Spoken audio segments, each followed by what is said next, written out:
What's up everybody, this is Jack from Crypto49er, bringing you on my journey into cryptocurrency. For those that don't know, I give away a 0.1 Litecoin to a random commenter of yesterday's video. The only request is the comments related to something you learn about cryptocurrency anywhere on the web. Let's get started. And the winner is Mountain Man. You have mentioned in your earlier video on what you think about the fate of Bitconnect. But still, what would you do if Bitconnect went down and lost everything by any chance? What would I do? I mean, it's simple. I just keep on going investing into Bitcoin because Bitconnect is only a subset. I mean, it is a portion of my investment into cryptocurrency, but it's not the entire thing. So it's not the end of the world. I mean, there has been thousands of coins, 1,300 coins, 1,400 coins that's been listed. Do you really think that all 1,400 coins will be around in 5 years? I don't know. I mean, I'm sure there will be at least a few hundred that will just go out of existence in the next few years.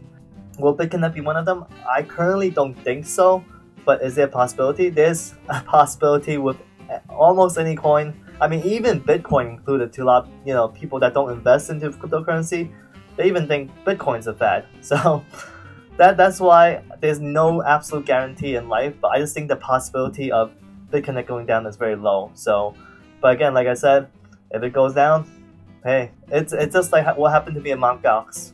Mt. Gox, the exchange went down in 2013, 2014. I'm still alive, so keep on moving. I mean, I could be right now $60,000, $70,000, $80,000 richer, or well, not quite.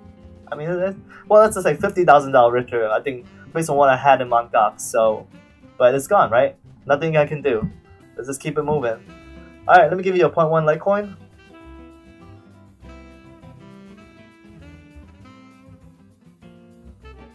Alright, congratulations, Mountain Man. You got your 0.1 Litecoin. On to today's topic.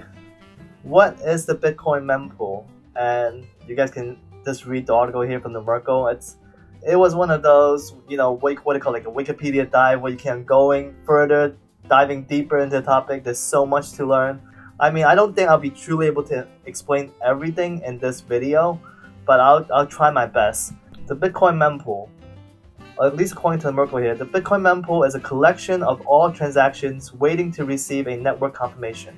Let's say me and one of you, like I just sent you instead of sending you a Litecoin, I send, like for example, to Mountain Man. Instead of sending him a Litecoin, let's say I send him a Bitcoin, for example. I send him a Bitcoin, and then that transaction between me and him, that gets broadcast to all the nodes on the network. So basically, every single cryptocurrency, well, not every single, but most of the cryptocurrency, I think Ripple is probably not one of these, but most of the cryptocurrency, like Bitcoin, they have a network of computers all connected, and what it is they all receive this transaction that has taken place. But just because that transaction has taken place, that doesn't mean that that transaction is written into the ledger, into the blockchain, the distributed ledger. So what it is that transaction right now is sitting in what is called a mempool or a memory pool. So it's really just sitting in the memory of the network of, well, at least of one of the computers, and then basically all of the computers on the network. So what it means is some computers on that network might not have enough memory to store every single transaction that's waiting to be added to the blockchain.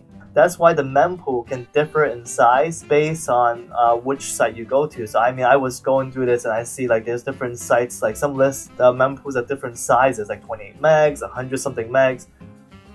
Point being, we are definitely overwhelmed at this point. We have overwhelmed Bitcoin's transaction processing capability. So we know that each block is about 1 meg in size. And right now, anything over 1 megabyte in size, it's gonna take a certain amount of time before a transaction gets added, because the mempool it shows you it just says basically how much transactions are waiting to be processed into a block. So, and once it gets processed into a block, that's when we get one confirmation. So every block takes about 10 minutes to create. So you have to wait at least 10 minutes for one confirmation if you actually pay the high transaction fee. then you get that one confirmation in about 10 minutes. And then usually they say that it takes about 6 confirmations to fully secure that transaction. So we're talking about like 60 minutes before your transaction is confirmed onto a blockchain by everyone in the network. This is the transaction I had, remember, from December 6th from HashFlare. That showed that, it took basically 7 days for it to go through, and I'll show you guys why. This is a transaction actually it went through. It took like a week, and you can see that the fee that was paid, it was about 83 satoshis per byte. It's a little bit tricky to explain the fees per byte, but I can show you right now. So this was this guy Nick Carter, not from the Backstreet Boys, but another Nick Carter. He pointed out that on December 8th, when I made the request on December 6th, that there was a huge spam attack, basically of transaction, a spam of transactions that went right into the mempool. Suspicious behavior in the Bitcoin mempool again. Be on your guard this weekend. So literally 2 days after I put in my transaction, there's this huge spike in the mempool to the point where my transaction just stayed there and didn't go through at all. So I mean, to begin with, 83 satoshis per byte that HashFlare paid was too little to begin with. But because of that huge spamming attack into the mempool, all these 1 satoshi transactions, and I'll show you guys how you can tell. So right now, the best transaction fee to pay is actually 380 per byte. I know that's a lot because I'll show you guys right now. So right now it's about 73,000 satoshi, about $13–14 from Exodus. If you want to send anything at all, it's about 73,000 satoshis. So it says 380 per byte, but that says 73,000. How does that work?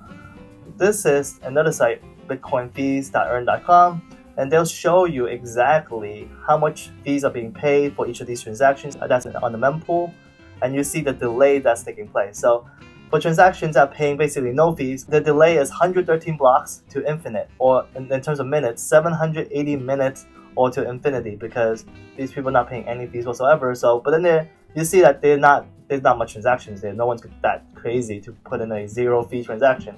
The next one up is the really low fee transactions, a one satoshi per byte transactions, and there's a lot. There's 36,000 of them right now, and each of these are 5 blocks. Meaning they can average from like 50 minutes, or in this case they say 30, but like, to basically a very, very long time, 1,080 minutes. So you can see that these are the satoshi per byte, and then they say that at optimum is when you pay almost over 400, like 380 at this point, you're not going to see any delay whatsoever, because you'll be picked up within the next block or the block after that. So really within 10–20 minutes, your transaction will get picked up if you pay that high a fee. So, and they show you too. So they show you that, about 400 satoshis per byte, and then the median transaction size. That is what is really important to note here. So the average transaction size is 226 bytes. So you basically times these two numbers, and you get the result is about 90,000 satoshis. And with Exodus here, it's the same thing. They use like a median size transaction times a certain satoshi per byte fee, and that's how they get to the 73,000 satoshis, which equals to about $14 in fees right now. One rumor I wanted to dispel right now is that the amount of BTC that you send does not increase your transaction size. Whether you're spending 1 Bitcoin or you're spending 0.1 Bitcoin, it's still going to be the same fee. There's no reason why to worry that you have to pay more if you are sending more Bitcoins. So now there's a couple of things you can do to deal with these low transactions. The next time I withdraw from HashFlare, there's a couple of things I can do if I see that the HashFlare transaction again is very slow, it's taking 3, 4, 5 days. This one probably doesn't really work, but I'll just explain what it is. The broadcast transaction, what it is you're going to rebroadcast that transaction. So you can rebroadcast this transaction you had back to the network. So if for some reason your transaction been in the mempool for a few days and get dropped, because again, each of these network nodes have a certain amount of memory capacity and RAM basically in the computers.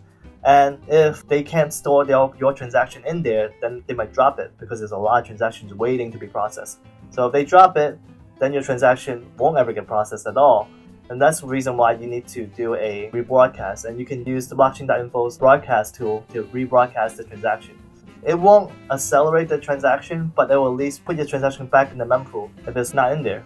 The second thing you do is, there's quite a few of these transaction accelerators that's available, and I'm going to include links to all these transaction accelerators. These are the things that you definitely should use. But the BTC.com one, I would suggest don't use this one unless you really want transaction, because this one you have to pay for it. So right now I could go ahead and grab a random transaction from here, and I'll show you the price. So basically, they charge you $80 to do this. I personally would not be ever using this. However, there are free ones. Believe it or not, there are free ones that are offered by different mining pools. So this is one of them. So confirm TX. So literally, you can just put in this transaction that I just did right now, and say accelerate now. And they say, oh, your transaction has been accelerated. So what it is as long as your transaction is not over 300 bytes, they won't charge you anything. If it's over 300 bytes in transaction size, again, the transaction size is not based on how many bitcoins you're sending. So, but if it is, and this is how you calculate it is, it's a whole another story, another 2 or 3 videos in fact to explain that. But point being, you can use confirmtx.com to speed up your transaction, and that's as long as your transaction is not over 300 bytes. And even if they do charge you, it's only $5. Seriously, it might be worth it if you have something that maybe you're trying to do a trade. For example, you really needed to go out quickly. Something you could consider. So another one is pool.viabtc.com TX accelerator, and this one again is free. They don't charge you anything at all, but they only give 100 free acceleration per hour. So what it means is, if you come in later in the hour, perhaps, I haven't tried it yet, but if you come in later in the hour, I guess you can't accelerate your transaction until the next hour. I mean, let's try right now actually. Alright, see, submissions are beyond limit. Please try later. So again, this is what happens if you do it in the middle of the hour. You won't be able to speed up your transaction, so you have to try it. In my case, 7:01 or 7 o'clock, and then I'll be able to accelerate this transaction. But again, this is not my transaction, so I don't really care. I already helped them accelerate it once using confirm.tx. Anyway, that's my video for today, guys. It might still be confusing for a lot of people, but at the minimum, you know how to accelerate your transaction. If this hasn't been confirmed yet, this is 2 ways to do it. So let me know what you guys think. Leave a comment down below, like and subscribe, hit the bell icon for post notifications. If it isn't crypto, it isn't worth mining, it isn't worth speculating. I'll see you guys in the next one. Peace out.